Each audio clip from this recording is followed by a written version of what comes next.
नमस्कार संस्कृत के प्रिय विद्यार्थियों, आप सभी का बहुत बहुत स्वागत है मैग्नेट ब्रेन्स पर। मैं पंकज तिवारी एक बार फिर आपके लिए लेकर के आया हूं कक्षा 12वीं की भास्वती। उसका जो हमारा प्रथम पार्ट चल रहा है अनुशासन। अनुशासन का पहले हमने पार्ट बाय पार्ट उसका अच्छे से एक्सप्लेनेशन किया, इसके बाद उसका एनसीईआरटी सॉल्यूशंस किया।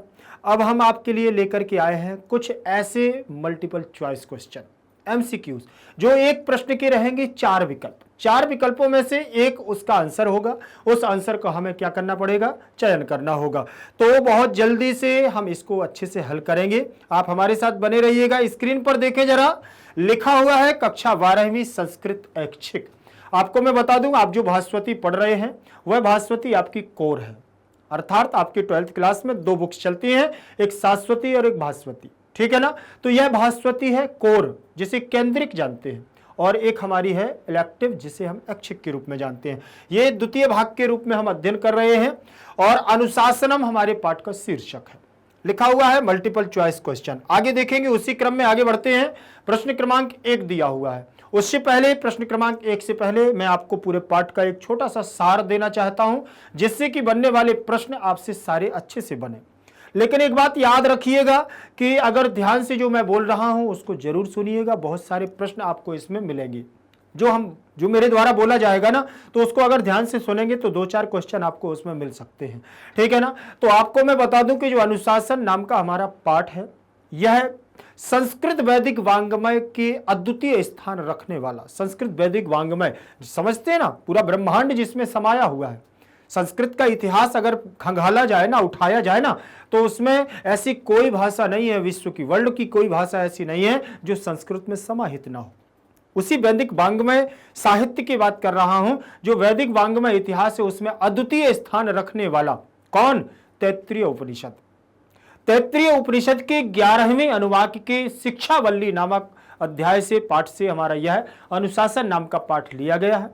इसमें एक गुरु अपने शिष्य को, मतलब गुरु समझ रहे ना, आचार्य, पढ़ाने वाला, शिक्षा देने वाला गुरु, वह आचार्य अपने शिष्य को अध्यापन काल में, अर्थात जो अध्ययन अध्यापन का काल होता है गुरुकुल की परंपरा के आधार पर, उस काल से लेकर के वह पढ़ लिख करके जब वह जाता है, जीवन के उस मार्ग पर अपना प्रशस्त होता है, पथ प्रदर्शक होता है, तो उसके लिए भी गुरु उसको कुछ उपदेश देते हैं, कुछ मार्ग प्रदान करते हैं कि तुझको क्या करना है, जीवन में इस मार्ग पर चलना है। तो ऐसा कुछ इसमें उपदेश दिया गया है अनुशासन नाम के पाठ में। तो आप लोग भी बहुत ध्यान से सुनिएगा, क्योंकि ये पाठ्यक्रम के साथ साथ हमारे जीवन के लिए भी बहुत ज्यादा उपयोगी है। देखिए, बहुत सारी चीजें हैं, एक से एक लोग अपना उपदेश सुनाते हैं, लेक्चर देते हैं, मोटिवेशनल हमारे स्पीच बहुत सारे आपको इस पर मिल जाएंगे। किस पर, यूट्यूब से मिल जाएंगे, आपको रील्स मिल जाएंगी। लेकिन आपको मैं बता दूं कि ये पाठ्यक्रम के एक पंथ दो काज, समझ रहे ना, एक साथ दो कार्य अगर हो रहे हैं तो इससे अच्छी बात कुछ नहीं।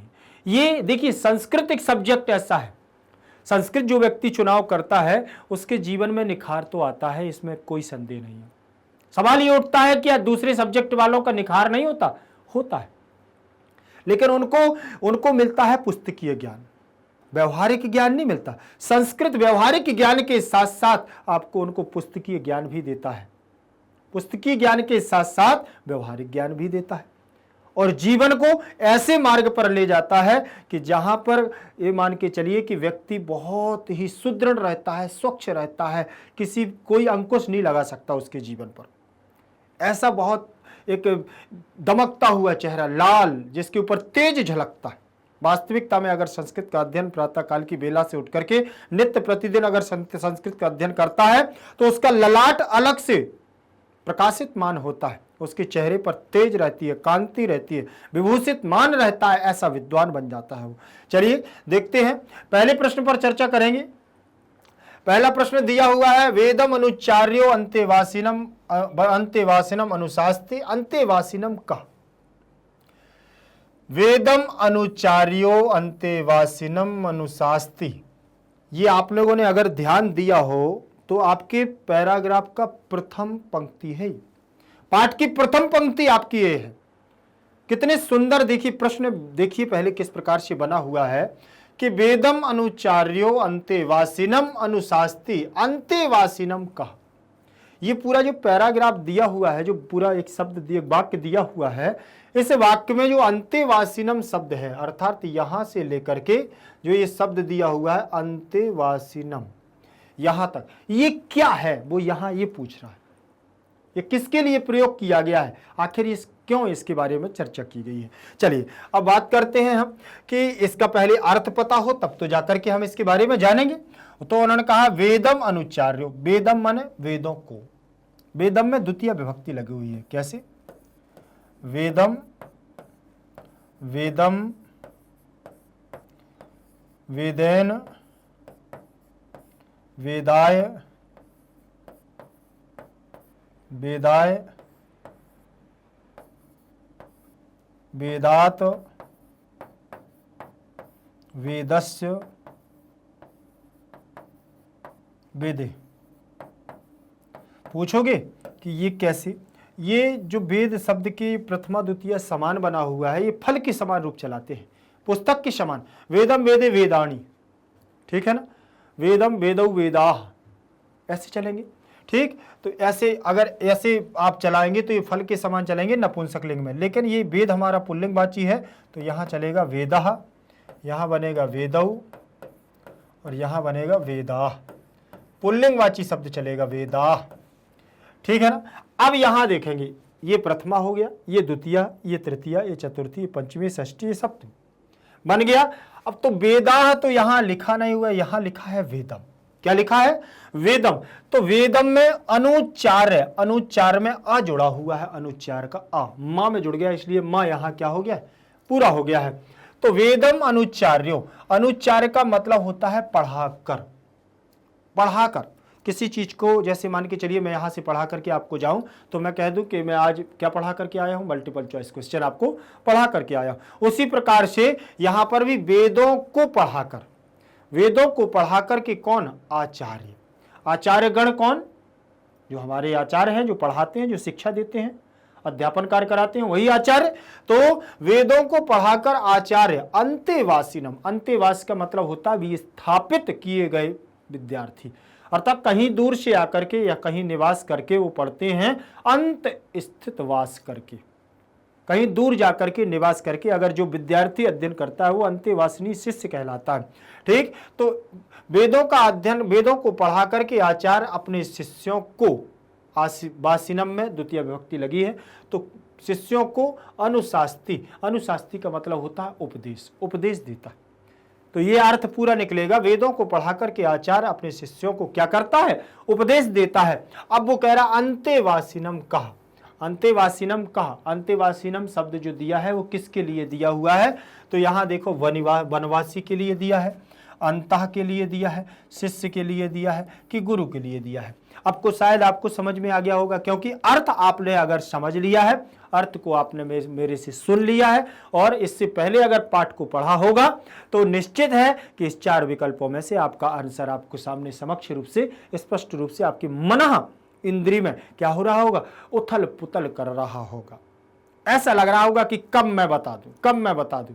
अरे मुझे नहीं बताना है, आप तो कमेंट में लिख दो ना, कमेंट में लिख करके भेज दो क्या कि सर ये है, मेरा इंतजार क्यों, क्योंकि जब श्योर है, जब मुझे मालूम है कि इसका आंसर ये है तो फिर आपको चिंता करने की आवश्यकता है ही नहीं। क्यों, क्योंकि आप श्योर है, आपको पता है कि वेदम अनुच्चार्य, वेदों को पढ़ा करके आचार्य शिष्यों को उपदेश देता है। किसको दे रहा है, शिष्य को उपदेश दे रहा है। तो यहां हो जाएगा अर्थ क्या, अंतेवासिनम कहा, अंतेवासी क्या है, तो शिष्य है। अंतेवासी कौन है, शिष्य है। समझ में आ गया है, कोई दिक्कत यहां पर। अब यहां जो समस्या जाने वाली बात है कि जब बहुत बड़ी बात होती है तो इसमें ये सारी चीजें हमारे प्रश्नों में आती हैं। परीक्षा देखिए, और आप अगर सोच रहे हो, देखें इसका आंसर तो पहली बात शिष्य है हमारा। अब दूसरी बात करता हूं कि इतने छोटे नहीं है, 12th क्लास में आप पढ़ रहे हो। किस में पढ़ रहे हो, द्वादश कक्षा, अर्थात ऐसा कह सकते हो उत्तर मध्यमा के आप छात्र हैं, उत्तर मध्यमा के विद्यार्थी है। इतने छोटे नहीं हैं आप अब कि आपसे नहीं पूछा जा सकता है। भले कोई आचार्य पढ़ाए या ना पढ़ाए, आपकी पुस्तक में लिखा हो ना लिखा हो, इससे कोई फर्क नहीं पड़ता, क्योंकि 6 से लेकर के 8th तक सारी चीज़ें व्याकरण की पढ़ा दी जाती हैं और ये सब जानते हैं कि आप ये सारी चीज़ें पढ़ करके ही 12th तक पहुंचे होंगे। अब आपसे पूछता है यहीं पर कि वेदम में कौन सी विभक्ति है। देखिए मैं अब अलग अलग करके बता रहा हूं आपको, एक प्रश्न में कई प्रश्नों को आपको ढूंढ करके बताता हूं। वेदम में आपसे कोई पूछता है कि विभक्ति कौन है, तो आप बोल सकते हैं कि द्वितीया एक वचन। कौन सी विभक्ति? द्वितीया एक वचन। अगर वो पूछता है कि अनुच्य आचार्यो, देखिए ऐसा लिखा होगा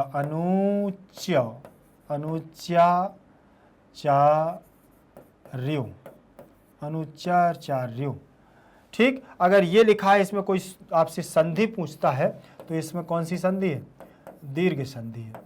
कौन सी संधि है? दीर्घ संधि। अभी मैं इनको अलग अलग कर रहा हूं, आप सारी चीजें समझा रहा हूं, आप तो केवल अभी देखते जाए। ठीक, अब कोई पूछता है कि अनुच्चो आचार्यो अंतेवासिनम, यहां तक देख लीजिए, यहां तक में कौन सी संधि है, तो फिर से इसी को लिखूंगा चार्यो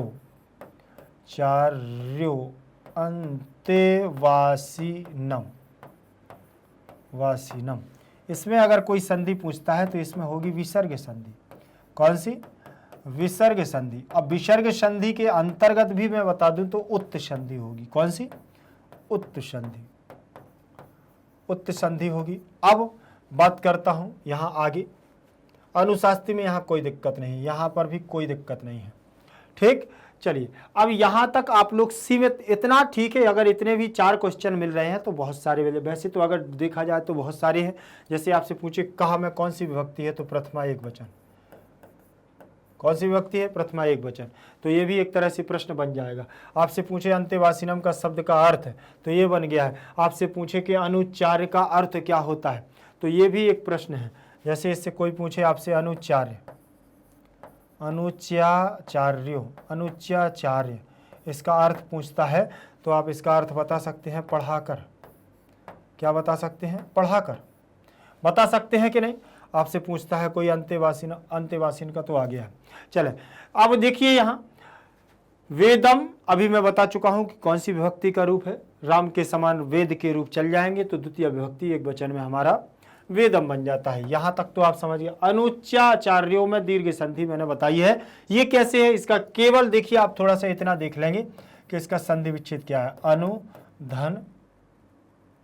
अनुधन उच्चार्य, अनुच्च धन आचार्य, सॉरी अनुच्च धन आचार्य, अनुच्च प्लस आचार्य। देखें दीर्घ संधि, अनुच्च धन आचार्य। यहाँ का आ और यहाँ का आ दोनों मिलकर के बड़ा आ बना लेंगे और शब्द हमारा बनेगा अनुच्या। देखें ये छोटा या था तो बड़ा या हो गया, और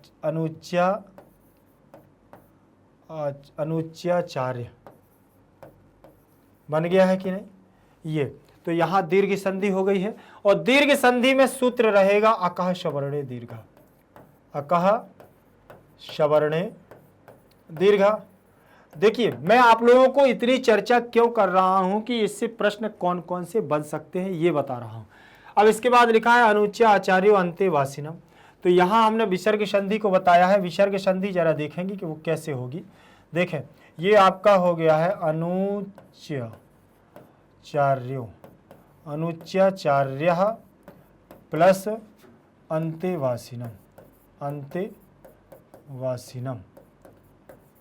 अंतेवासिनम ये लिखा हुआ है। अब यहाँ उत्त संधि, यहाँ ओ हो जाएगा और आ का हो जाएगा अनुग्रह। देखें अवग्रह, अनुच्याचार्य ऊ के स्थान पर हो गया है ओ, विसर्ग के स्थान पर। आ ऐसे आ जाएगा, ऐसे जुड़ जाएगा अंतेवासिनम लिखा है, ये हो गया। अब बात करते हैं कि इनके अर्थ, तो ये सारे शब्दों के कुछ ना कुछ तो अर्थ निकलते हैं। अगर आप चाहें तो इनके अर्थ बहुत सारे निकलते हैं, आपके शब्दार्थों में भी लिखे हुए हैं, तो बन जाएंगे। तो यहां से देखिए एक प्रश्न से कितने प्रश्न बन गया। पहला प्रश्न तो यही है जो 4 विकल्प है, दूसरा प्रश्न ये बन गया है, तीसरा ये, चौथा ये, पांचवा ये बन गया है कि नहीं बन गया। अब इससे और प्रश्न बनेगा, आपसे पूछेगा अनुच्य आचार्यों में कौन सी संधि है, तो आप बताएंगे दीर्घ संधि। दीर्घ संधि का सूत्र क्या है, तो छठवां क्वेश्चन हो गया। ठीक, आपसे पूछेगा अनुच्चा आचार्य अंत्यवासिनम में कौन सा सूत्र है, तो आप इससे बोलोगे कि अतुरोर प्लुताद प्लुते, उत्तर संधि का सूत्र हो गया। ठीक, तो अभी बहुत सारे पद बनते हैं, आपसे क्या कहें, अगर जितना अंदर जाते जाओगे, क्योंकि सर्वे भाषाया जननी अस्ति संस्कृतम, सभी भाषाओं की क्या है, जननी है। और अगर जननी में तो अथाह है, ब्रह्मांड समाया हुआ है, मां से बढ़कर के कोई नहीं है। मां, इसीलिए तो मैं आपको बता रहा हूं कि मां को पृथ्वी से भी ज्यादा भार, गुरु भार बताया गया। अभी अगला पार्ट जो हमारा आएगा ना, मातुराज्ञा गरीयसी, उसमें बताएंगे राम जी कहते हैं क्या क्या वर्णन है उसमें, तो नेक्स्ट पार्ट में आपको मैं बताऊंगा। चलिए, ये प्रश्न आपको समझ में आया, पहला प्रश्न आपका पूरा हुआ। पहले प्रश्न से कम 7 से 8 क्वेश्चन मिल रहे हैं आपको, तो एक प्रश्न हल कर रहे हैं आपकी सीधे सीधे 8, और इसमें मान के चलिए अगर 20 क्वेश्चन हैं तो 20 इंटू क्या करेंगे आप, 8 कर दीजिए, तो आपको पता चल जाएगा 160 क्वेश्चन हो जाएंगे कि नहीं हो जाएंगे, बोलिए। हाँ, याद रखिए, अगर 8 क्वेश्चन, 5 क्वेश्चन, 6 क्वेश्चन, एक क्वेश्चन पे करते हैं हल, तो ये मान के हमारे पास भंडार हो जाएगा प्रश्नों का, और प्रश्न संग्रह जितना हमारे पास होगा वही उतनी ही मजबूत हमारी तैयारी रहेगी। चलें आगे देखेंगे अगला प्रश्न। अगला प्रश्न हमारा दूसरे नंबर का प्रश्न है कि आचार्याय प्रियम ... खाली स्थान प्रजातंतु मां विवच्छेदसी। हाँ, अब यहां पर भी मैं बात करता हूं कि ये भी आपके किससे लिया गया है, पैराग्राफ से लिया गया है। ये प्रश्न आपको देखिए, ये सारे प्रश्न अपने द्वारा निर्माणाधीन है, बनाए हुए हैं। कहीं पर अगर कोई मुद्रण दोष दिखता है, तो अगर आपको लगता है कि यहाँ मुद्रण दोष है तो आप लोग जरूर बताइएगा, ठीक है ना। अगर ऐसा लगता है, कोशिश तो करें, चेक करके ही आपको देते हैं, लेकिन फिर भी कहीं हो जाता है। दूसरी बात आपके लिए देखिए, पाठ से भी प्रश्न रहते हैं, पाठ से हटकर भी कुछ घुमा फिरा करके भी प्रश्न रहते हैं, इसलिए ये सारी चीजें की जा रही है जिससे कि आप भी इस प्रकार के क्या करें, प्रश्न बनाने की कोशिश करें। अगर प्रश्न बनाना आप जानते हैं तो ये मान के चलिए कि आपकी तैयारी 99% परफेक्ट जा रही है। मैं आपको देखिए, मैं ज्यादा तो नहीं कहूंगा, लेकिन ये गारंटी दे रहा हूं कि आप मार्क्स अच्छे लाएंगे, और जब आपके 12th क्लास में मार्क्स अच्छे आएंगे तो आप ग्रेजुएशन में भी क्या करोगे, संस्कृत ही लोगे। कभी कभी क्या होता है ना कि जैसे मान के चलिए कई लोग 12th करने के बाद फिर उनका मूड पलट जाता है, फिर BA से वो 8 सब्जेक्ट में चले जाते हैं, ठीक है ना, फिर 8 में जाते हैं, 8 में तो ये भी आती है, लेकिन फिर वो उनका रूल चेंज हो जाता है, संस्कृत को ना लेकर के दूसरी सब्जेक्ट को ले लेते हैं। तो उनके लिए मैं बता दूं कि संस्कृत जितना सरल, अगर आप ध्यान से पढ़ते जाएंगे तो संस्कृत बहुत सुलझी हुई भाषा है, शुद्ध भाषा है, और वो इतने जल्दी माइंड को कैचअप करती है अगर आप उसको पढ़ना चाहते हैं। और अगर नहीं पढ़ना चाहते हो तो ब्रह्मांड है, फिर किसी की ताकत नहीं है कि आपको सिखा दे। ये बात याद रखना आप लोग, ठीक है ना। आचार्याय, तो यहीं से पहली बात तो ये देखते हैं, इसका अर्थ निकालते हैं, अर्थ के बाद इसका हम क्वेश्चन का आंसर देखेंगे, फिर इसके बाद हम बाकी इसकी व्याकरणात्मक टिप्पणी पर चर्चा करेंगे। ठीक, तो आचार्याय, तो यहाँ चतुर्थी विभक्ति लगी हुई है। क्या लगी हुई है, चतुर्थी विभक्ति लगी हुई है। चतुर्थी विभक्ति का एक वचन, जैसे आप लोगों ने देखा होगा, रामः, रामम, रामः रामम, रामेणो, रामाय, रामात, रामस्य, रामे, रामे, ये लिखा हुआ है। तो सेम कंडीशन में यहां हमारा बनेगा आचार्यः। क्या बनेगा, आचार्यः, आचार्यम, आचार्येण, आचार्येण, आचार्याय, आचार्याय, आचार्यात, आचार्याय, तो यही बनेगा आचार्यस्व, आचार्यस्व, आचार्याय, आचार्यस्य, आचार्य, आचार्य। लीजिए आपके समक्ष ये दिया हुआ है, ये हमारा चतुर्थी विभक्ति, ये भी हमारा चतुर्थी विभक्ति, यही हमारे प्रश्न में बना हुआ है आचार्याय। क्या बना है? आचार्याय। तो अर्थ निकलेगा कारक विभक्ति में को के लिए। क्या निकलेगा? को या के लिए। क्या निकला अर्थ? आचार्य को के लिए, आचार्य के लिए, आचार्य के लिए प्रियम, प्रिय। क्या लाओ? प्रिय डॉट डॉट डॉट प्रजातंतु, और अपने वंश का निर्माण करो, अपने वंश का निर्माण करो, कुल परंपरा को मत तोड़ो, ऐसा अर्थ निकलेगा। तो आचार्य के लिए क्या लाओ? प्रिय वस्तु, प्रिय धन। क्या लाओ? लिखा है धर्मान्न धनमाहृत सत्यम प्रमदा। आचार्याय प्रियम धनम आहृत। आपने अगर पैराग्राफ पढ़ा होगा, पाठ पढ़ा होगा, तो आपको पूरी पंक्ति समझ में आ गई होगी। तो आचार्याय प्रियम धनम आहृत, फिर उन्होंने कहा है प्रजातंतु विवच्छेदसी, प्रजातंतु माम विवच्छेदसी, अर्थात अपने कुल परंपरा की, जो आपकी कुल परंपरा है उसको मत तोड़ो, अर्थात विवाह करो, संतान उत्पत्ति करो, वंश का निर्माण करो, कुल परंपरा को आगे बढ़ाओ। यहां रोकने के लिए कुछ नहीं है, लेकिन गुरु के लिए धनम आहृत, धन आहृत, धन ला करके दो या प्रिय वस्तु ला करके दो, गुरु दक्षिणा दे करके जाओ, फिर इसके बाद जहां जाना है जाओ। क्योंकि वह हमारी विद्या, वो जो आपने ली हुई है, जिसका अध्ययन अध्यापन किया हुआ है आपने, वो आपके काम की नहीं जब तक गुरु की दक्षिणा आप गुरु को नहीं दे करके आते हो, जब तक वो कर्ज की भांति आपके ऊपर रहती है। चले आगे देखेंगे। प्रियम शब्द आ गया है, धर्मान्न आ गया है, धनम आहृत हो गया है। ठीक। प्रजातंतु का मतलब आपको मैं बता दूं कि बस वंश कुल परंपरा को आगे बढ़ाने की बात की जा रही है। विवच्छेदसी का मतलब होता है मा माने मत और तोड़ो, विवच्छेदसी मतलब तोड़ो। बी उपसर्ग रहेगा, अवच्छेदसी हमारा शब्द बन जाएगा। ठीक है ना। चले इसका आंसर भी हम लोग क्या करते हैं, मिला लेते हैं कि इसका आंसर हमारा क्या होगा। देखें दूसरे नंबर का विकल्प हमारा इसमें क्या होगा, बिल्कुल राइट होगा, सही होगा। जरूर देखें आगे हमारा अगला प्रश्न क्या कहता है वो देखें। प्रश्न क्रमांक तीसरा, प्रश्न क्रमांक तीसरा रहेगा वेदम अनुच्या, वेदम अनुच्या आचार्यो संधि पदस्ति। देखिए दो पद दिए हुए हैं, दोनों पद अलग अलग दिए हुए हैं, अर्थात संधि का विच्छेद किया गया है। क्या किया है? संधि का विच्छेद किया गया है। और संधि के विच्छेद को क्या करना है? पद अस्ति, एक पद बनाना, पदस्ति। अच्छा, वेदमा अनुच्या प्लस आचार्यो पद अस्ति, इन दोनों को मिला देने पर कौन सा पद बनता है वो यहां लिखना है। चलिए देख लेते हैं। ये लिखा है वेदम, वेदम अनु, वेदम मनुच्या, मनुच्या, मनुच्या, हाँ वेदम मनुच्या प्लस आचार्यो, आचार्यो। ठीक, ये लिख गया।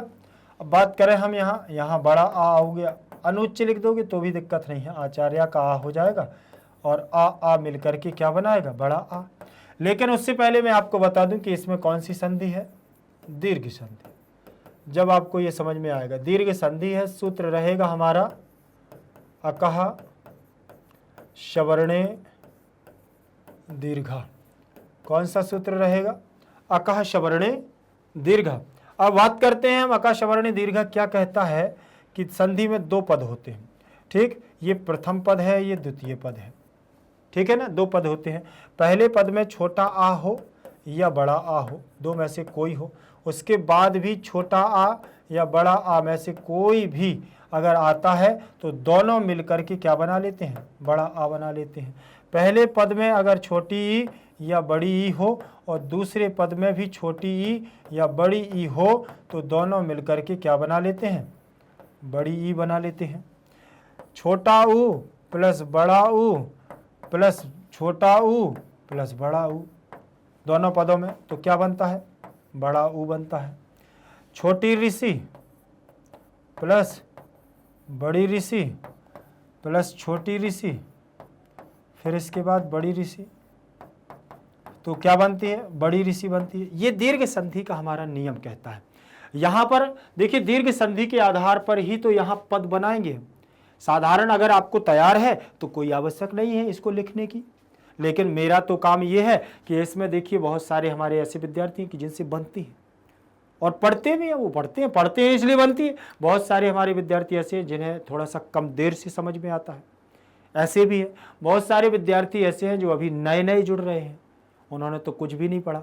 तो ये जो वीडियो आपको बनाया जाता है, जो आपको यहाँ पढ़ाया जाता है, ये ऐसा पढ़ाया जाता है कि कोई नया छात्र भी देखे तो उसको समझ में आना चाहिए। अगर कोई हमारा पुराना छात्र है, पढ़ने वाला है और पढ़ रहा है, अच्छे से पढ़ने वाले तो सब होते हैं, ठीक, तो उनके लिए भी मैं आपको बता दूं कि वो एक बार रिवीजन करेंगे तो उनका भी बिल्कुल एकदम कन्फर्म हो जाएगा। इसीलिए ये सारी चीज़ें चाहे दोबारा हो जाए, चाहे तिबारा हो जाए, चाहे उसका कितना भी हो जाए, लेकिन आपको मिलेगा सबका सीक्वेंस से, बिल्कुल सिस्टम से मिलेगा, एक एक चीज आपको समझ में आएगी, ठीक। चलिए, अब अकाश सवर्ण दीर्घा के आधार पर ये नियम दिया गया है और दो पद हमारे पास दिए हैं, वेदम अनुच्च्या प्लस आचार्यो। इनसे बनने वाला पद क्या है, तो यहां से हमने बड़े या में से इसमें से आ निकाल लिया, आचार्य का भी बड़ा आ निकाल लिया। दोनों को आमने सामने जब रखा तो देखें यहाँ पहले पद में भी बड़ा आ है, दूसरे पद में भी बड़ा आ है। यहाँ भी ये पहला पद है और ये दूसरा पद है, ठीक। तो दोनों में आ हो गया, दोनों में आ हो गया तो मिल करके क्या बना लिया उसने, बड़ा आ बना लिया। और जब बड़ा आ बन गया है हमारा ये, तो इस बड़ा आ को हमने यहाँ लिख दिया। अब इसको अगर आप चाहे तो इसको रफ कर सकते हैं, ये ऐसे रफ कर दिया, ठीक। अब यहाँ से आप बस थोड़ा सा ध्यान दीजिएगा कि इसमें से जो ये बड़ा आ निकाला था तो यहाँ हमारा आधा हो जाएगा, क्या हो जाएगा, वेदम मनुच्य, हल हो गया, ये हलंत लग जाएगी ऐसी, क्योंकि उसका स्वर निकल गया है। और स्वर निकल गया है तो देखिए ये दोनों को मिलाकर के एक आ बनाया है, तो इस आ को बीच में रख देंगे। और आचार में से तो आ निकल गया था, तो केवल और केवल हमारा क्या शेष बचा था, चार्यो बचा था कि नहीं बचा था। अब बात करें हम कि इस जो बड़ा आ आया ये कहाँ जाएगा, तो ये हमारे आगे आने वाले व्यंजन में समाहित हो जाएगा। तो इसको समाहित करेंगे तो वेदम मनुच्य, बड़ा या हो गया और चार्यो सीधा सीधा जुड़ेगा। ऐसा पद देख लीजिए आप, अगर आपके विकल्प में कहीं दिख रहा है आपको तो यही आपका आंसर होगा। देख लें जरा, वेदम अनुच्चार्यो, देखें वेदम अनुच्चार्यायो, वेदम अनुच्चाचार्यो, वेदनु मच्चा आचार्यो कोपिना। ये वाला आपका वी नंबर अर्थात खा नंबर का ऑप्शन आपका क्या हो गया, बिल्कुल राइट हो गया। एक बार देख लेते हैं कहाँ पर, क्योंकि इसमें तो देखो आ अलग अलग हो गया है तो ये तो पद नहीं होगा। अब बात करें यहाँ, तो ये वेदम माँ ही यहाँ से गोल हो गया है, तो यहाँ आ कहाँ गया, ये हो गया। कॉपी वाला सिस्टम यहाँ नहीं है, तो खा नंबर का हमारा ऑप्शन क्या होगा, राइट होगा। यहाँ से देखिए प्रश्न को देख लिया आपने, ये सारी चीज़ें आपको यहाँ पर बहुत सारी ऐसे प्रश्नों में मिलेंगी जहाँ पर हमें क्या, जैसे यहाँ पदस्थि लिखा है ना, तो पद प्लस अस्थि, पद में हलंत था, आ जुड़ गया, पदस्थि बन गया, तो मेल हो गया है।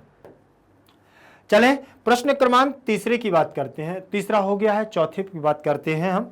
देखें प्रश्न क्रमांक 4, स्वाध्यायान्मा कह संधिरस्ति, कह संधिरस्ति, कौन सी संधि है, स्वाध्यायन माँ में कौन सी संधि है, जरा देख ले। इसमें अब संधि बताना है, इसमें कुछ नहीं, लेकिन कोई पूछे कि सर आप संधि बस बता दीजिए मुझे, और इससे मतलब नहीं है कि क्या है क्या नहीं है, जल्दी से आप बोले हल करवा दीजिए ना, आपकी बात थोड़ी सुनूंगा। क्यों, आपकी बात वहां सुनेंगे जहां पर उचित होगी। अगर मैं आज इसकी संधि नहीं बता रहा हूं, इसकी तोड़ना अगर बन रहा है तो बहुत अच्छी बात है, और भगवान करे आपको मेरा आशीर्वाद है, और परमात्मा से यही कृपा करता हूं कि आपकी बहुत अच्छे से आपकी बुद्धि काम करती रहे, बहुत जल्दी सीखती रहे। लेकिन कुछ हमारे कमज़ोर विद्यार्थी भी होते हैं, उनके लिए भी बताना अति आवश्यक है, तो ये आप ध्यान रखिएगा कि ये ओवरऑल सबके लिए हमारा होता है। कभी भी आप खोलें, जब इसको ओपन करें तो ये मान के चलिए कि आपका कोई डाउट नहीं रहना चाहिए, ये आप हमेशा याद रख लेना। तो इसका देखते हैं हम, इस कौन सी संधि, देखें जरा इसमें कौन सी संधि होगी, देखें स्वाध्याय, क्या होगा, स्वाध्यायात प्लस माँ, ऐसा करें तो कितना अच्छा रहेगा। रहेगा कि नहीं रहेगा। चलिए अब जब यहाँ से ये रहेगा हमारा तो इसमें संधि कौन सी होगी, तो यहाँ पर हम सीधा अनुनासिक संधि लगा दें। कौन सी? अनुनासिक संधि। अनुनासिक संधि लगाएंगे तो ता वर्ग अपने ही वर्ग के पंचम अक्षर में परिवर्तन करेगा। किस में लगाएगा? पंचम अक्षर में। तो ता वर्ग का पंचम अक्षर क्या है? ता, था, दा, धा, न। तो ता वर्ग के पंचम अक्षर में कैसे? ता के स्थान पर न हो जाएगा। क्या बनेगा? स्वाध्यायात। स्वाध्यायात की जगह स्वाध्यायान हो जाएगा, न हो जाएगा। क्या हो गया? न, और माँ जुड़ गया। आप जोड़ दोगे तो क्या बनेगा? स्वाध्यायान, स्वाध्यायान माँ, ये बन गया। देखिए ये बना है ना, स्वाध्यायान माँ। तो इसमें हमारी कौन सी संधि? अनुनासिक संधि। अब पहली बात यहाँ यन हमारी ये हो संधि हो गई। अब इसमें जब इतना सारा पढ़ लेने के बाद अगर कोई पूछता है कि इसमें और भी कोई संधि है तो हाँ कह सकते हैं दीर्घ संधि है। कौन सी? स्व प्लस अध्यायात्यानमा, ये दीर्घ संधि हो गई। कैसे? यहाँ आ प्लस आ दोनों मिलेंगे, बड़ा आ, स्व प्लस आ प्लस ध्यायानमा। देखें आ इसमें मिलेगा तो स्व और ध्यायानमा, ये बन गया हमारा। ठीक, तो यहाँ पर हमारी इसमें अगर दीर्घ संधि नहीं मिलती है तो स्वर संधि भी लगा सकते हैं। क्या लगा सकते हैं? स्वर संधि भी लगा सकते हैं। तो बहुत सारी चीज़ें अगर ऐसी हम देखते हैं, एक एक पद को अगर ढूंढते हैं, निकालते हैं, तो बहुत सारी चीज़ें इसमें आपको मिलने वाली हैं। ठीक, अब यहाँ देखें अगर संधि रस्ती में कौन सी संधि है। बहुत सारी लोग सोच रहे होंगे सर बहुत सारी चीज़ें ऐसे आप बता देते हैं, भूल जाते हैं। भूलना नहीं है, आपको ये सारी चीज़ें जानकारी के लिए बता रहा हूँ। ये लिखा है ना संधि रस्ती, तो इसमें कौन सी संधि है? तो आप लोगों को ये दिमाग में लगाना है कि संधि प्लस अस्ति, संधि प्लस अस्ति, और संधि प्लस अस्ति होगा तो यहाँ होगा हमारी विसर्ग संधि के अंतर्गत होगी रत्व संधि। कौन सी? रत्व, रा हो जाएगी। तो यहाँ हो जाएगा विसर्ग के स्थान पर रा, लेकिन ये आधा रहेगा तो आ मिल करके इसको पूरा कर देगा। क्या करेगा? पूरा करेगा। अस्ति का आ इसमें पूरा हो जाएगा तो ये जुड़ेगा तो ऐसे बनेगा संधि रा पूरा हो गया, आ समाहित हो गया, आधा सा और संधि रस्ती। देखो लिख गया संधि रस्ती। तो यहाँ पर भी हमारी कौन सी संधि है? विसर्ग संधि है। विसर्ग संधि अगर इसमें पूछता है तो इसमें फिर विसर्ग संधि आ जाएगी। बहुत सारे पद ऐसे हैं जिन पर अगर सवाल जवाब किया जाए ना तो बहुत सारे पद ढूंढने को मिलते हैं। चलिए कोई नहीं, इसको चेक करते हैं इसमें संधि कौन सी है। देख लें, ये हमारी अनुनासिक संधि का उदाहरण है। अब बात करते हैं हम आगे। प्रश्न क्रमांक हमारा रहेगा 5वां, विवच्छेदसी का संधि रस्ती। विवच्छेदसी का संधि रस्ती बताएंगे। चलिए मैं बताता हूं, बी प्लस अवच्छेदसी। चलें, अब तो समझ गए होंगे ना कि कौन सी संधि है। यहाँ बी है और यहाँ वा है, तो आप देख लीजिए कि यण संधि का नियम है। और यण संधि का सूत्र कौन सा होता है आप लोगों को पता होगा। देखिए जरा, एको यणचि, कौन सा सूत्र होगा? एको यणचि। ये क्या कहता है? तो देखो, ई उ ऋषि और लिरी, ई उ ऋषि और लिरी, ई के स्थान पर या करता है, उ के स्थान पर वा करता है, और ऋषि के स्थान पर रा करता है, लिरी के स्थान पर ला करता है।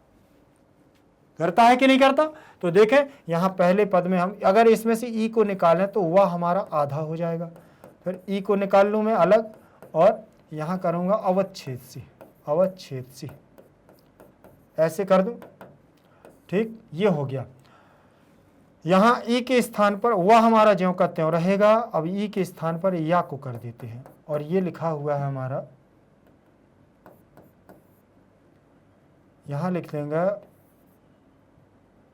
अ व च छेद सी, इतना आपको ध्यान रखना है। ठीक, अब आ मिल जाएगा इसमें, और अगर इसको ऐसे लिख दूं, आ इसमें मिला दूं तो पूरा हो जाएगा। वा से यहां लिख दूंगा विवत छेद सी। ये कोई दिक्कत आई क्या, कहीं पर कोई समस्या आई? मुझे तो नहीं लगता कि आनी चाहिए। ठीक, यण संधि हमारा आंसर क्या हो जाएगा? यण संधि बनेगा कि नहीं बनेगा? देख लें एक बार, इसको टिक करके देख लें। ये प्रश्न क्रमांक 5 में का आंसर क्रमांक हमारा होगा पहला, फर्स्ट नंबर का ऑप्शन इसमें सही होगा। आप लोग भी ध्यान दीजिएगा, कमेंट में जरूर आंसर दीजिएगा, क्योंकि देखिए इसको हल करना एक अलग चीज है, आप अपने तरीके से इसको हल करेंगे। एक बार हो सकता है कि गलत हो जाए मुझे, लेकिन चांस तो लग रहा है कि आप लोग अगर पाठ को अच्छे से पढ़ते हैं तो फिर सवाल जवाब आपके कभी गलत नहीं हो सकते। लेकिन बाई चांस अगर गलत होता है तो वो दोबारा कभी गलत नहीं होगा, मैं गारंटी दे रहा हूं। इसलिए कमेंट में जरूर लिखिएगा। हाँ, बात करें हम आगे, इसका आंसर होगा हमारा यण संधि। विवत छेद सी का संधि रस्ती, तो यण संधि रस्ती। ठीक, अगर बात करें यहां कौन सी संधि है, मैंने आपको बताया उधर भी इसके पहले वाले प्रश्न में, संधि रस्ती में कौन सी संधि होती है? विसर्ग संधि। विसर्ग के स्थान पर रा हो गया है। चले आगे देखेंगे, प्रश्न क्रमांक हमारा रहेगा 6 नंबर का। प्रश्न क्रमांक कौन सा रहेगा? 6 नंबर का। और इसमें देखें, अतिथि देवो भव, अतिथि देवो भव कह संधि ही अस्ति, कह संधि अस्ति, आ गया ना? देखें, अतिथि देवा क्या हो जाएगा? अतिथि, अतिथि देवा, अतिथि देवा प्लस भव, अतिथि देवा प्लस भव। अब यहां पर भी विसर्ग संधि रहेगी, लेकिन विसर्ग के अंतर्गत एक संधि आती है, कौन?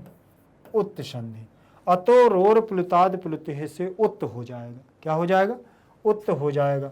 और यहां होगा अतिथि, अतिथि देव, और ऊ के विसर्ग के स्थान पर ऊ हो जाएगा और भव हो जाएगा। और आ और ऊ मिल करके यहां गुण कर लेंगे तो ये हमारा बनेगा अतिथि। क्या रहेगा? अतिथि देवो, देवो, ऊ और आ मिल करके ओ बना लेंगे, और भाव बस इनको जोड़ दो, अतिथि, अतिथि देवो भाव प्लस हट जाएगा, अतिथि देवो भाव। हो गया कि नहीं हो गया? तो यहां इतने में कौन सी संधि होगी? अतिथि देवो भाव में हमारी विसर्ग संधि। यहां पर अगर वो ना लिखा हो, उत्त संधि लिखी होती तो फिर उत्त ही होती, फिर विसर्ग नहीं होती, फिर कौन सी होगी? उत्त संधि होगी। अब बात करें आगे, अगला प्रश्न हमारा क्या कहता है? ठीक, हाँ, इसका आंसर है विसर्ग संधि। अब देखें, भूत्यय, भूत्यय पद का विभक्ति रस्ती, भूत्यय कहां बनता है? अब ये देखना है। देखें, भूति क्या होगा? भूति शब्द से, भूति पद से कौन सा शब्द बनेगा? भूत्यय। आपने देखिए, इसका शब्द होगा, मूल शब्द भूति। क्या होगा? भूति, ऐश्वर्य। ठीक, तो हरि हरिम हरिणा हरये, हरये, लेकिन स्त्रीलिंग में बनेंगे मति के, मति ही मतिम मत्या मत्यय, भूति भूतिम भूत्या भूत्यय। हाँ, मति के समान चल जाएगा, बुद्धि के समान। ऐश्वर्य, लक्ष्मी, भूति माने लक्ष्मी, ऐश्वर्य, और मति माने बुद्धि। तो ये हमारे रूप चले, मति ही, मति ही, मति ही मतिम, मति मतिम मत्या मत्ते, मति मतिम, मति मतिम मत्या मत्यय, मत्याह मत्याह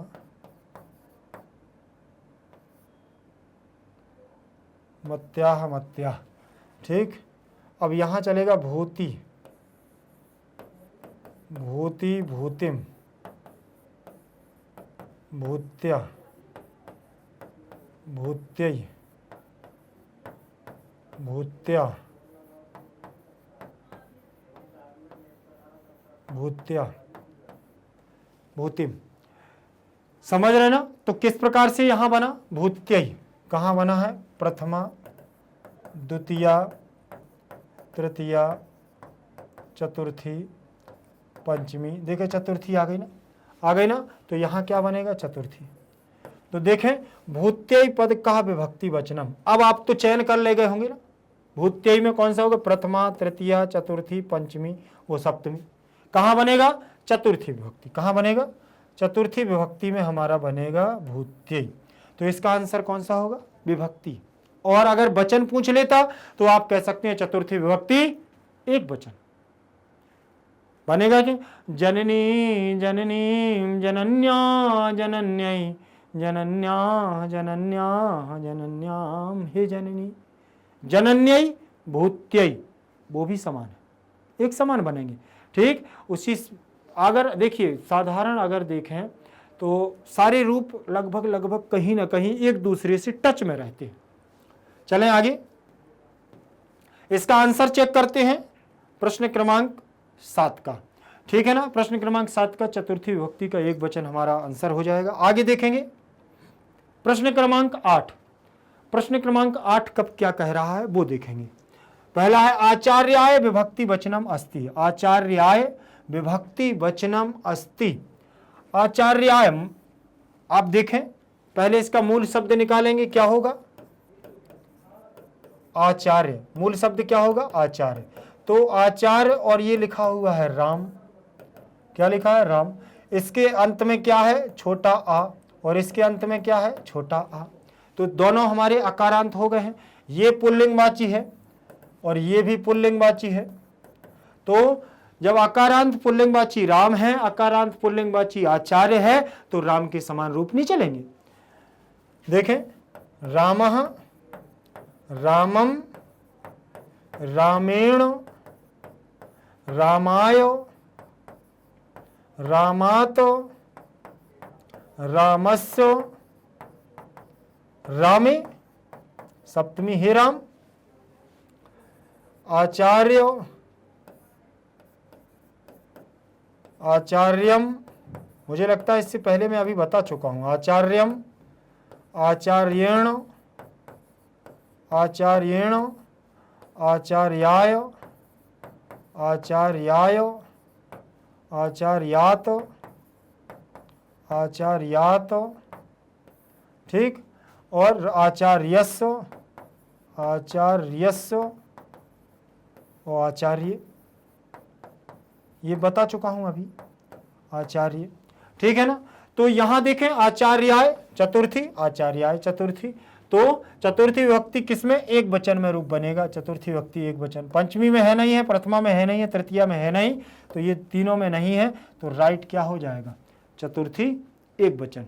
चतुर्थी एक वचन में अकारांत पुल्लिंगवाची शब्दों के समान एक समान रूप चलेंगे, राम के समान। राम रामम रामेण रामाय रामाते रामस्य रामे ही राम। आचार्य आचार्य आचार्यम आचार्येण आचार्याय आचार्यात आचार्यस् आचार्य। प्रथमा द्वितीया रामौ रामौ तृतीय चतुर्थी पंचमी आचार्याभ्याम रामाभ्याम आचार्याभ्याम रामाभ्याम आचार्याभ्याम रामाभ्याम बनेंगे। षष्ठी सप्तमी रामियो रामियो आचार्यो आचार्यो, संबोधन है हे रामौ हे आचार्यो। बहुवचनांत पद में जाएंगे रामाः रामान् रामैः आचार्याः आचार्यान् आचार्यैः बनेगा। रामेभ्य रामेभ्य आचार्येभ्य आचार्येभ्य बनेगा कि नहीं बनेगा। षष्ठी और सप्तमी की बात करें तो आचार्याणाम रामाणाम रामेषु आचार्येषु समान बनेंगे, और समान बनेंगे तो बिल्कुल आकारांत पुल्लिंगवाची शब्दों के समान इसके रूप चलेंगे। कैसे चलेंगे पुल्लिंगवाची शब्दों के समान। रामः रामम रामेण रामाय रामाते रामस्य रामे ही राम। आप इसमें सुरेशः सुरेशम सुरेशेण सुरेशाय सुरेशस्य सुरेशे बनेंगे कि नहीं बनेंगे, सब समान बन जाएंगे। राम के समान आप निकाल करके तो लाओ, बिल्कुल एक कृष्ण के देख लो, कृष्ण के में कृष्णः कृष्णः कृष्णम कृष्णेन कृष्णाय कृष्णात् कृष्णस्य कृष्णे, अकारांत पुल्लिंगवाची शब्द कोई भी लाएंगे सब एक समान बन जाएंगे। तो आचार्य पद चतुर्थी विभक्ति एक वचन का हमारा क्या होगा, रूप होगा। और इसका विकल्प हमारा कौन सा सही होगा, देख लीजिए, विकल्प नंबर पहला आंसर होगा। विकल्प नंबर पहले में जो आंसर दिया हुआ है चतुर्थी एक वचन, और प्रश्न भी यही पूछ रहा है कि विभक्ति वचनम अस्ति, विभक्ति और वचन क्या है, विभक्ति और वचन इसका है जो वो है चतुर्थी एक वचन। अगले प्रश्न पर चलेंगे, लेकिन उससे पहले फिर एक बार पुनः आपसे कह रहा हूं कि अगर आप उसका आंसर एक बार देंगे और दोबारा आप आंसर को इसको आंसर शीट के आधार पर मिलाएंगे तो तब जाकर के आपकी दोगुनी तैयारी तैयार होगी।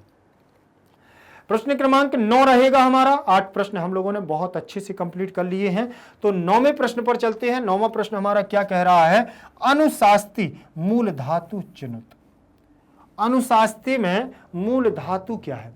मूल धातु, पहली बात तो आपको जानना पड़ेगा मूल धातु क्या है। मैं आपको सीधे सीधे बता दे रहा हूं, किसी भी शब्द का निर्माण होने से पहले उसकी एक जड़ होती है, जिस जड़ से वो शब्द बना है, जिस जड़ से वो पेड़ बना है, उस वही जड़ को हम मूल कहते हैं। तो हर प्रत्येक शब्द का निर्माण किसी ना किसी एक मूल धातु से हुआ है, तो सबसे पहले उसी की बात करते हैं। वही इसमें पूछा गया है कि अनुशास्ती में मूल धातु क्या है। तो आपको मैं बता दूं कि इसमें देखें अनुशास्ती, आपको बस इतना देखना है। अब यहां पर कई बार समस्या जाती है, ये मैंने जानबूझ के आपके ऑप्शन में दिए हैं, ये सा ये सा ये सा ये सा जानबूझ के दिए हैं ताकि आप थोड़ा सा दिमाग लगाओ। मैं आपको अगर इसकी एग्जैक्ट धातु दे देता तो आप तत्काल लगा देते, लेकिन मैंने उसी में गोलमोल कर दिया है। गोलमोल करने का कारण मेरा इसलिए है क्योंकि आप दिमाग तो लगाओ कौन सा सा है। अब सा में, इसीलिए मैं कहता हूं संस्कृत एक ऐसी भाषा है जो 3-3 साल लेकर के चलती है। फिर इसके बाद हमारी हिंदी है इसी की बहन, तो वो भी 3 साल लेके चलती है, और तीनों सा में विशेष अंतर है। वो अंतर ना होता तो काहे के लिए होते। अच्छा मान के चलिए आपके यहाँ पर कोई वस्तु रखी है घर पे, अगर उसकी ज़रूरत ना होती तो घर में क्यों आती। घर में कई लोगों के यहाँ 3-3 गाड़ी रहती हैं, पर्सन भी 3 होते हैं, लेकिन अगर चाहे तो एक गाड़ी से काम चल सकता है। क्योंकि ग्रामीण क्षेत्र में, गांव में जाइए, एक परिवार में एक गाड़ी होती है तो काम चलता है क्या, उनका काम रुकता है, नहीं रुकता है। फिर भी अभी शहरी क्षेत्र में चले जाओ, प्रत्येक व्यक्ति के लिए एक गाड़ी है, तो उपयोगिता होगी, जरूरत होगी, इसीलिए तो 3-3 गाड़ी 4-4 गाड़ी घर में रखती हैं। उसी प्रकार से यहाँ पर भी ये 3-3 सा रखे हुए हैं पूरी भाषा में, तो कुछ ना कुछ तो उनका काम होगा, समझ रहे ना। तो इसीलिए यहां मैंने थोड़ा सा गोल गोल किया है। गोल गोल किया है इसलिए कि दिमाग लगाओ, ऐसे ऐसे ऐसे गोल गोल गोल गोल घूमो, घूमोगे गोल गोल, अरे घूम के दिखाओ। चलिए बात करते हैं। मैं जब तक विग्रह कर रहा हूं, इसका अलग अलग कर रहा हूं, आपको अलग अलग करना, आपको उसमें आंसर देना है कि कौन सा आंसर सही है। लीजिए मैं आपको छोड़े दे रहा हूं, यहां देखेंगे अनु, अभी धातु छोड़ दूंगा मैं, फिर अस्ति,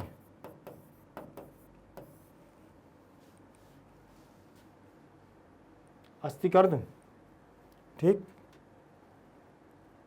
क्या तो यही चाहते थे हम तो।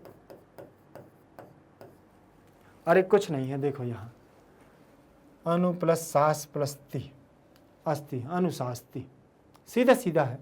सास धातु है और उपदेश देने के अर्थ में, कोई चीज बोलने के अर्थ में है। अनुशास्ति इसका अर्थ होता है उपदेश, ठीक है ना।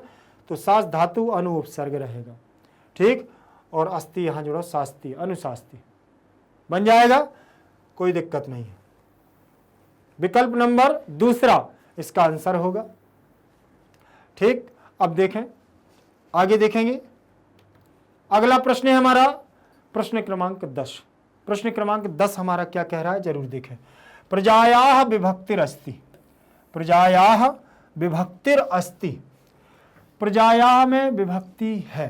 पहली बात तो ये प्रजायाः जानने से पहले यहां देख लें, यहां विसर्ग होता तो क्या क्या हो जाता है, इसकी विच्छेद देखिए, विभक्ति ही और प्लस अस्ति, तो यहां हमारी विसर्ग संधि बन रही है, याद रख लेना, विसर्ग संधि है यहां, इसीलिए मैंने बता दिया है। कभी ऐसे पद अगर मिलते हो जुलते आ जाएं तो थोड़ा सा दिमाग रखना कि ये लिखा विभक्ति रस्ति, रस्ति नहीं होता, अस्ति होता है, तो यहाँ रा कहाँ से आ गया, विसर्ग के स्थान पर आ गया, ठीक, चले आगे देखेंगे। प्रजायाः कहाँ का रूप है, ये पूछ रहा है। प्रजायाः शब्द में कौन सी विभक्ति है, तो प्रजा का मूल शब्द देख लो। प्रजायाः का मूल शब्द है। प्रजा कैसी है, स्त्रीवाची। रमा क्या है, स्त्रीवाची। लता क्या है, स्त्रीवाची। पुष्पा क्या है, स्त्रीवाची। राधा क्या है, स्त्रीवाची। बस अगर इनमें से किसी का रूप आता है तो आप बना ले जाओगे प्रजा के रूप।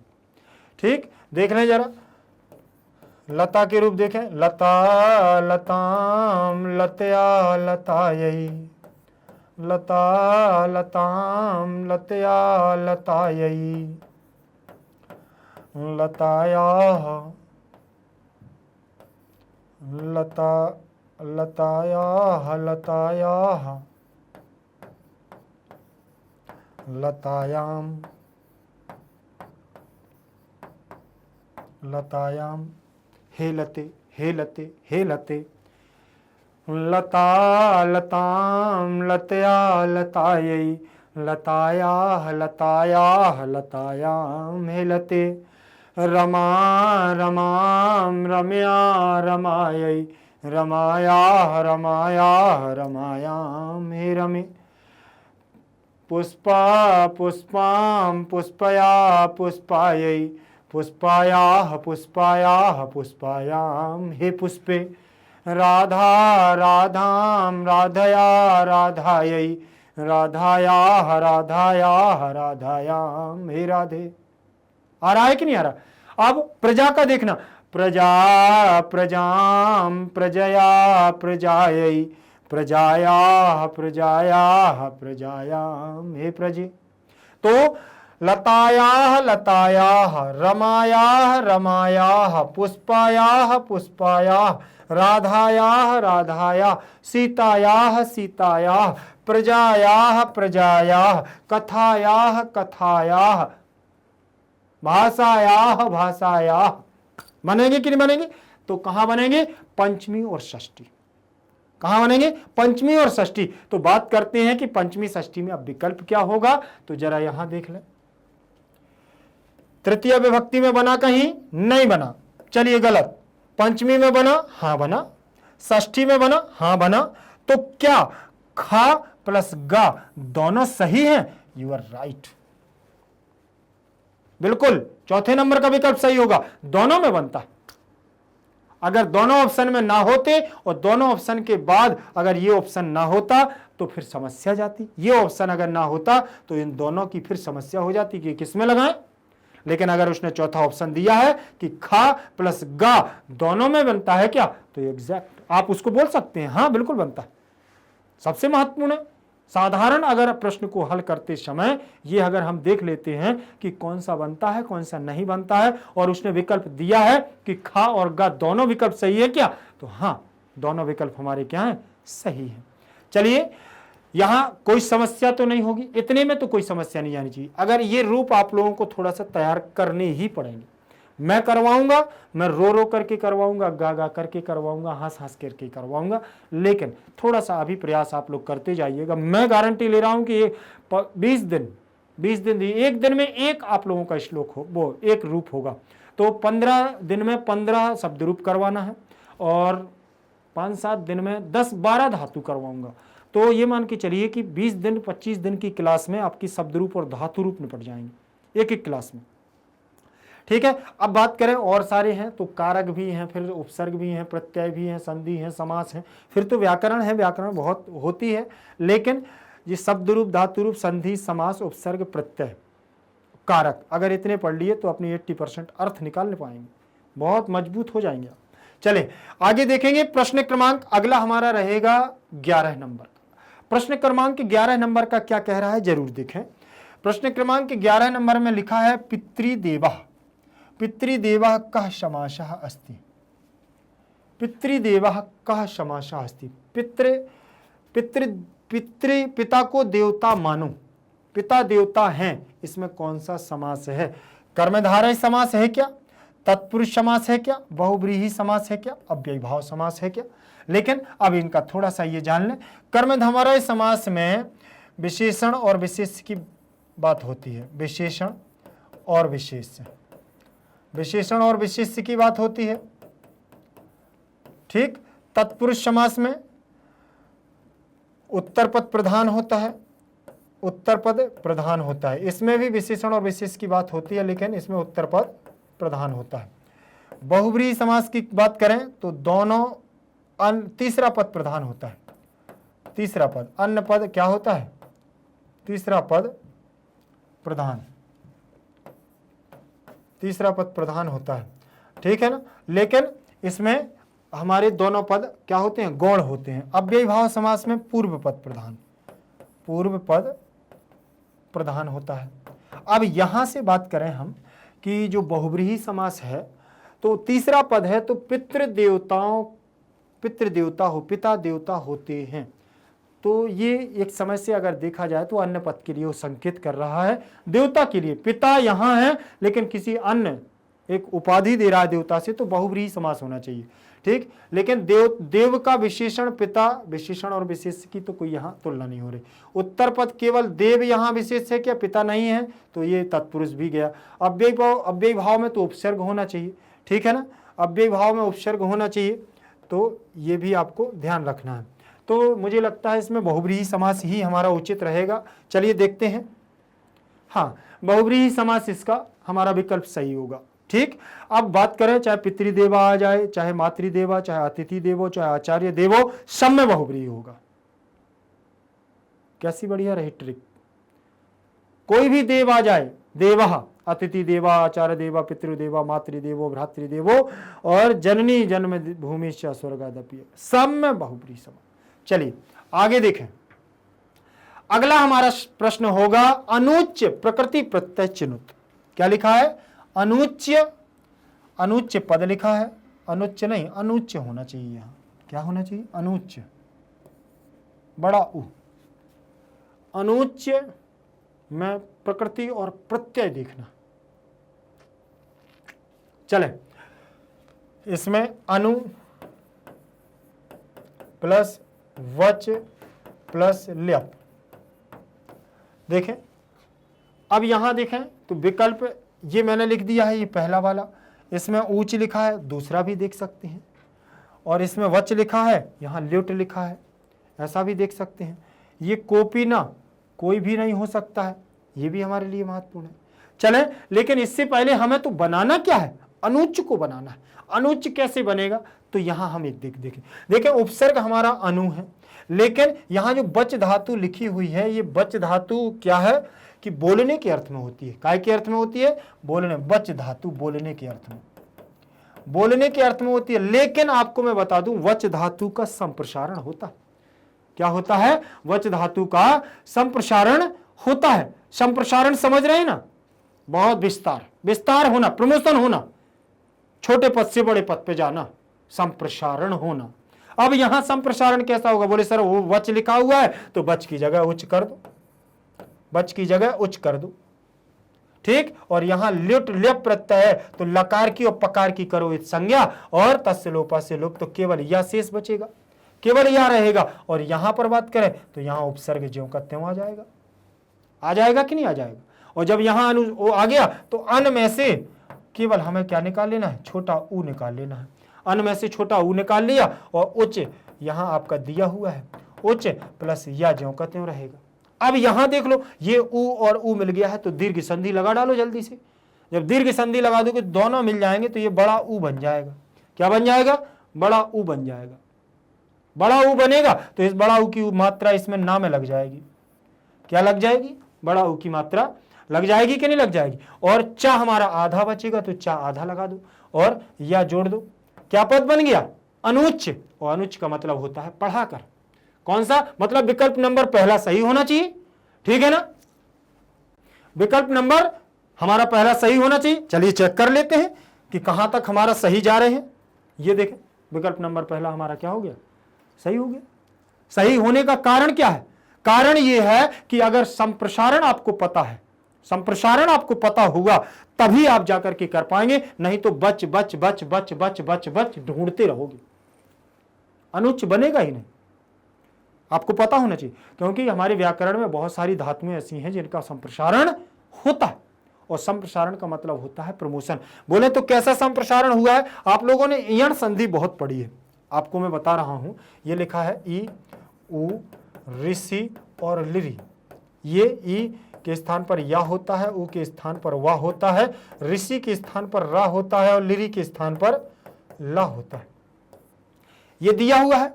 और जब ये दिया हुआ है तो ई के स्थान पर या आना, मतलब स्वर के स्थान पर व्यंजन का आना प्रमोशन नहीं है, लेकिन व्यंजन के स्थान पर स्वर का आना क्या है? प्रमोशन है। इस व्यंजन का स्वर में परिवर्तन होना प्रमोशन है।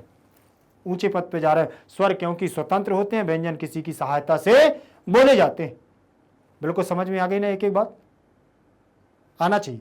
अगर देखें यहां डिमोशन, यहां प्रमोशन, तो यहां डिमोशन और यहां प्रमोशन, और प्रमोशन हुआ तो वच से उच्च बन गया, वा के स्थान पर उ आ गया, वा के स्थान पर उ आ गया है, देखो उच्च हो गया। और ल्यप में लकार की लसक को तद्धिते और पकार की हलंतम से संज्ञा होकर के तत्सलोपा से लोप किया और केवल यह शेष बचाया, दोनों को सबको मिलाया, यहां दीर्घ संधि का योग बनता है। ये भी सारी जरूरी है। बोले सर यहां प्रत्यय पढ़ रहे हैं, मूल प्रकृति और प्रत्यय की बात चली, संधि कहां से आ गई? तो एक बात याद रख लेना मेरे प्रिय मित्रों, भाइयों, मेरे सब कुछ, क्योंकि गुरु शिष्य का एक संबंध अलग होता है, क्योंकि यहां निश्चल भाव से पढ़ाया जाता है।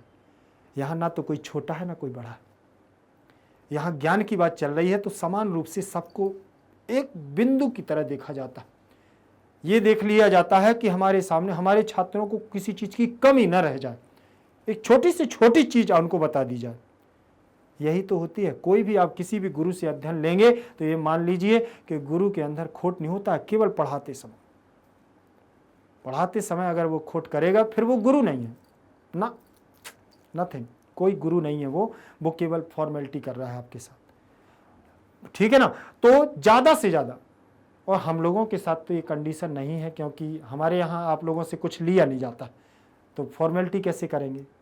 शौक थोड़ी हम लोगों को, ठीक है ना। तो हम लोग तो निःशुल्क सेवारत हैं और कोशिश कर रहे हैं कि हम लोगों के द्वारा अगर मार्गदर्शित आप लोग हो रहे हैं, आप लोग अच्छे से पढ़ रहे हैं, यही हम लोगों के लिए बहुत अच्छा है।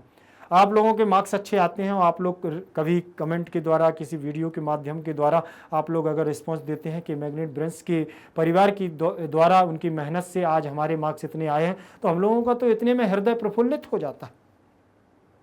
लगे हुए हैं जब तक प्रभु की इच्छा है, परिवार पूरा लगा हुआ है।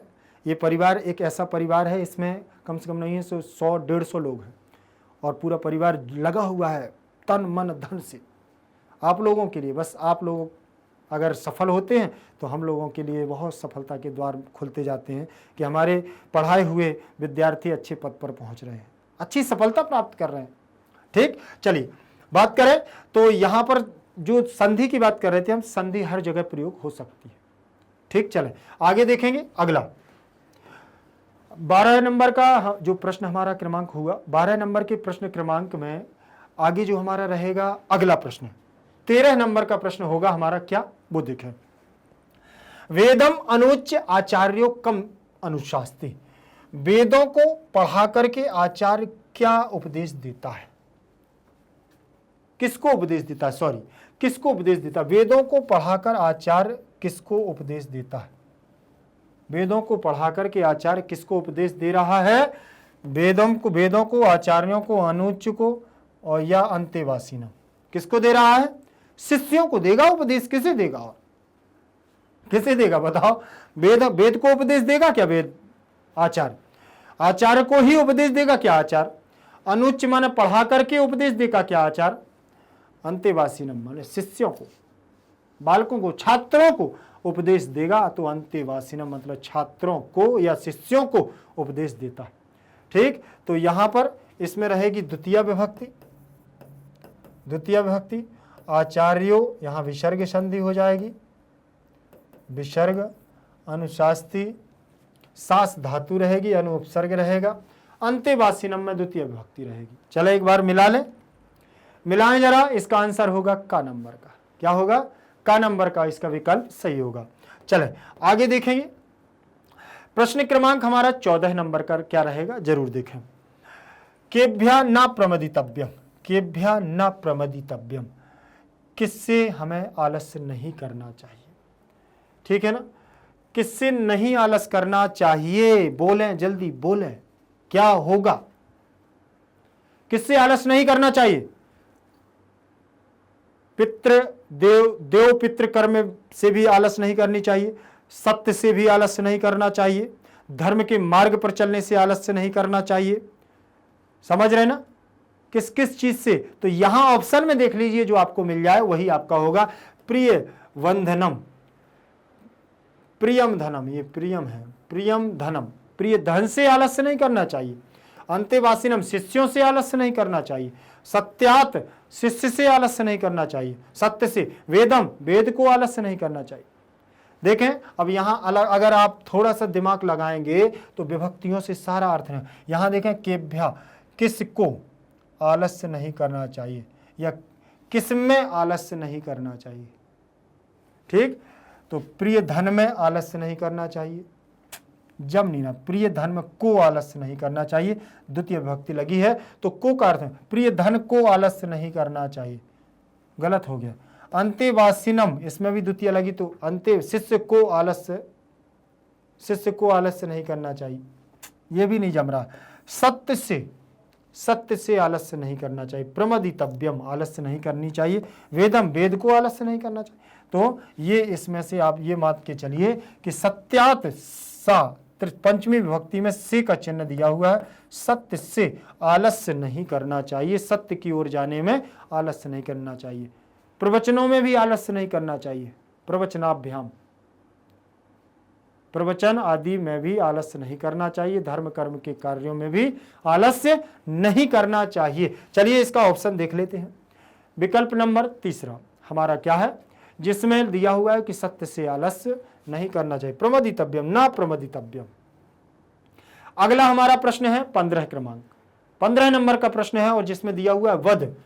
वध धातु है, इसका क्रिया है, इसकी वध धातु जो वध क्रिया है, उस क्रिया का कर्तृपदम क्या है, उसका कर्ता क्या है, किसके द्वारा ये बोलने के लिए कहा गया है, किसे बोलने के लिए कहा गया है, किसके द्वारा। तो तू है क्या, त्वया है क्या, त्वाम है क्या, त्वम है, ठीक। त्वम सत्यम वद, त्वम धर्मम चर, ऐसा बोला गया है पहले पैराग्राफ में, ठीक। तो त्वम माने तुम, किसके लिए, शिष्य के लिए कहा गया, एक व्यक्ति के लिए कहा गया है, तो त्वम आ जाएगा, त्वाम नहीं आएगा, त्वया नहीं आएगा, तू नहीं आएगा, ठीक। त्वम सत्यम वद, आदेश दिया जा रहा, तुम सत्य बोलो, तुम धर्म पर चलो, तुम अच्छा कर्म करो, आदेश। ये हमारा जो वध है, ये यहाँ पर हलंत लगी, अगर हलंत ना लगी होगी तो याद रखना ये हमारा किस में बनेगा, मध्यम पुरुष में बनेगा, एक वचन में। मध्यम पुरुष लोट लकार एक वचन में बनेगा वध, मध्यम पुरुष लोट लकार एक वचन, लोट लकार एक वचन में बनेगा हमारा वध है। और तुम जो है ये भी हमारा सर्वनाम रूप है मध्यम पुरुष का। मध्यम पुरुष में क्या बनता है, तुम। और उत्तम पुरुष में क्या बनता है, उत्तम पुरुष में अहम। और प्रथम पुरुष में क्या बनता है, शाह। ये बनते हैं, ये इसके जो है सर्वनाम रूप है, अहम, त्वम, शाह। तो यहां मध्यम पुरुष का कर्ता एक वचन का क्या है, त्वम, तो यहां एक वचन में बनेगा वद। तो वद के साथ में जैसी क्रिया वैसा कर्ता, तो त्वम बनेगा, त्वाम नहीं बनेगा। अगर त्वाम होता तो फिर यहां पर द्वितीय विभक्ति होती, ठीक है ना, द्वितीय विभक्ति होती। चले आगे देखें, यहां तृतीय लगी हुई है। अब बात करें हम कि क्रियाया कौन सी है, षष्ठी विभक्ति लगी हुई है। षष्ठी विभक्ति का एक वचन लगा हुआ है। किम हमारा सर्वनाम रूप है। चलें देख लें इसका आंसर क्या है हमारा, तुम। इसका आंसर क्या होगा, तुम होगा, तुम। प्रश्न क्रमांक अगला, प्रश्न क्रमांक रहेगा 16। 16 नंबर का प्रश्न हमारा क्या कह रहा है, देखें। तुम कर्तृपदम, तुम हमारा कर्तृपद है। क्रियाया किम, इसकी क्रिया क्या है। देखें, वद, सत्य, हिरी धातु, हिरी धातु, सास धातु। कौन सी धातु है, कौन सी क्रिया है जो तुम कर्ता के साथ में प्रयोग की गई है इस पाठ में। इस पाठ में प्रयोग में लाई गई है कौन सी क्रिया है वो, जो त्वम कर्ता के साथ में प्रयोग है। तो जस्ट इसके पहले वाला प्रश्न अगर आया है, दिमाग लगा ले जाओगे तो बन जाएगा। वहां पूछा गया था कर्ता और यहां पूछ लिया क्रिया। तो वहां पूछा गया कि बद क्रिया के साथ में त्वम प्रयोग हुआ था, अब त्वम के साथ में बद ही तो प्रयोग होगा। मेरे को जस्ट अपोजिट कर दिया उसने। चलें आगे देखें, ये इस पे भी थोड़ा सा मैंने घुमाया है इसको और वहीं से प्रश्न वहीं पे रख दिया है, लेकिन इसको थोड़ा सा परिवर्तन कर दिया। वहां कर्तरी था तो क्रिया कर दिया, क्रिया से कर्तरी कर दिया, बस इतना अंतर किया। चलें इसका आंसर देख लें, बन जाएगा आप लोगों से, बद हो गया। आगे देखते हैं, उसी क्रम में चल रहे हैं। प्रश्न क्रमांक हमारा 17 नंबर का क्या है, 17 नंबर का दिया हुआ है, भूत्यय पर्याय पदम किमत्र प्रयुक्तम। भूत्यय का पर्याय पद क्या जो यहां पर प्रयोग किया गया है, यहां पर जो प्रयोग किया गया है वो भूत्यय शब्द है, भूत्यय पद है। उसका एक पर्याय पद, पर्यायवाची शब्द जानते हो, जो समान रूप से अर्थ को प्रदान करता है, उसको हम पर्याय कहते हैं। ठीक, एक समान अर्थ को देने वाले समानार्थी के रूप में भी माने जाते हैं, लेकिन पर्याय शब्द उनको कहा जाता है। तो यहां पर कौन सा शब्द ऐसा है जो यहां पर प्रयोग में लाया गया है, जो भूत्यय से मिलता जुलता है। सौंदर्यम, भूत्यय माने सौंदर्य होता है क्या। ऐश्वर्याय, तो भूत्यय माने ऐश्वर्याय होता है क्या, ऐश्वर्य होता है क्या, लक्ष्मी होता है क्या। विमुक्तम, विमुक्त होता है क्या। आचार्याय माने आचार्य के लिए, ठीक, आचार्य होता है ऐश्वर्य, ऐश्वर्य के लिए। भूत्यय माने भूति के लिए, विभूति के लिए, ऐश्वर्य के लिए, धन संपदा के लिए। ठीक, तो इसका पर्याय कौन हो जाएगा हमारा, ऐश्वर्याय। देख रहे जरा आंसर, खा नंबर का ऑप्शन सही है। देखें इसमें द्वितीय विभक्ति लगी, इसमें चतुर्थी लगी हुई है, इसमें द्वितीय, इसमें भी चतुर्थी विभक्ति का प्रयोग किया गया है। ठीक, और किमत्र, अत्र यहां अव्यय लगा हुआ है, प्रयुक्तम यहां बना हुआ है, और भूत्यय में भी चतुर्थी विभक्ति का एक वचन लगा हुआ है।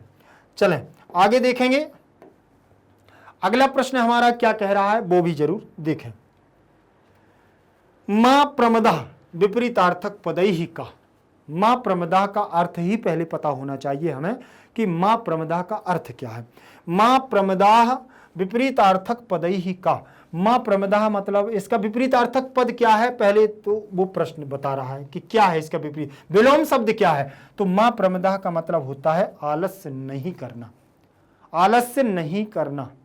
तो अब देख लो, प्रमदितव्यम, आलस्य करना चाहिए, इसका मतलब है प्रमदितव्यम, आलस्यम, असत्यम, आलस्यम कुरु, अनाहृतम, क्या हो जाएगा बताएं, सत्यम होगा, असत्य बोलना चाहिए, मां प्रमदितव्यम, आलस्य नहीं करना चाहिए, आलस्य करना, आलस्यम कुरु, आलस्य करो, मां प्रमदः, आलस्य मत करो, आलस्य मत करो, आलस्य करो, आलस्य मत करो, आलस्य करो, आलस्य मत करो, आलस्य करो। इसका मतलब आलस्य मत करो, इसका मतलब है आलस्य करो।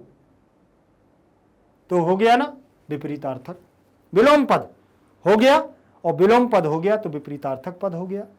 तो आंसर भी देख लें आप इसका, आलस्यम कुरु, आलस्य करो, विपरीत विलोम पद की बात कर रहे हैं, आपसे नहीं कहा जा रहा है कि आलस्यम, आपको तो आलस्यम मां प्रमदः, आलस्यम मां कुरु, आलस्य आपको नहीं करना है, यहां विपरीत पद था इसलिए आलस्यम कुरु बताया गया है कि आलस्य करो। ठीक है ना, चलें आगे देखेंगे। हाँ, ये हमारे अष्टादश प्रश्न आपके लिए प्रयोग में लाए गए थे, प्रश्नाह। ठीक, तो अनुशासनम पाठ के मल्टीपल चॉइस क्वेश्चन हम लोगों ने कंप्लीट किए, बहुविकल्पीय प्रश्न, जिनके एक प्रश्नों के 4 विकल्प होते हैं, उन प्रश्नों को हल किया। अब याद रखना कि इन 4 प्रश्नों, ये 18 प्रश्नों के बाद भी आप बहुत सारे प्रश्नों को बना सकते हैं। कोशिश करिए आप भी प्रश्न बनाने की, प्रश्न निर्माण करने, जो निर्माण करता है वही इतिहास रचता है। ठीक है ना, तो आप लोग करते रहिएगा, और परेशान और चिंता की कोई आवश्यक नहीं है, हम आपके साथ हैं, आप हमारे साथ हैं। आप किसी भी माध्यम से हो संबंधित, ये बात ध्यान रख लेना, चाहे वो आपकी हिंदी सीबीएसई इंग्लिश मीडियम हो, चाहे सीबीएसई हिंदी मीडियम हो। ठीक, और चाहे आप बिहार बोर्ड से हो, चाहे यूपी बोर्ड से हो, चाहे एमपी बोर्ड से हो, कहीं से भी आप ताल्लुक रखते हो, इससे कोई फर्क नहीं पड़ता है। आप तो केवल पढ़ते रहिएगा, आप जहां जिस बोर्ड से हैं उस बोर्ड से आप केवल आपको टच करना है, आपको वो सारी चीजें यहाँ मिलेंगी। ठीक, लेकिन एक बात ध्यान रखिएगा कि लाइक शेयर कमेंट तो ये नॉर्मली सी बात हो गई है, आप करेंगे ही, क्योंकि आपको जब अच्छा लगेगा तो करेंगे। लेकिन उन नए विद्यार्थियों को मैं बता दूं कि जो उनको नई अपडेट नहीं मिल रही है तो वो बेल आइकन को भी दबाते हुए जाएंगे, जिससे कि उनको नई अपडेट, हमारे यहाँ के नए वीडियो आप तक पहुँचेंगे। दूसरी बात, आपको एक बात बता दूं कि आपको ई नोट्स और ई बुक्स के माध्यम से अगर आप लोगों को नोट्स की उपलब्धता आपको लगती है कि नोट्स चाहिए, तो आप डिस्क्रिप्शन बॉक्स पर जाएंगे और लिंक के माध्यम से संपर्क करेंगे, तो जिसको भी नोट्सों की आवश्यकता है उसको नोट्स प्रोवाइड कराए जाएंगे। ठीक, तो ये आप संपर्क कर सकते हैं, ये आपका मैटर है। ठीक, अब दूसरी बात आपको मैं बताऊं कि आप लोग बिल्कुल निश्चिंत रहें कि यहाँ अच्छा मिलेगा कि नहीं मिलेगा। आप तो बस पढ़ते जाइएगा, क्योंकि ऊपर लिखा हुआ है, ये बोर्ड ऐसे नहीं लगा है, हाई क्वालिटी एजुकेशन, योग्य शिक्षकों के द्वारा आपको उच्च क्वालिटी की शिक्षा यहाँ प्रोवाइड कराई जाती है। बिंदास तरीके से पढ़िएगा, बिल्कुल निश्चिंत होकर के, क्योंकि मैग्नेट ब्रेन्स परिवार आपकी उज्जवल भविष्य की कामना करता है। हम भी आपकी उज्जवल भविष्य की कामना करते हैं। सदैव आप हमारे साथ रहेंगे, हम आपके लिए तत्पर रहेंगे। बहुत बहुत धन्यवाद।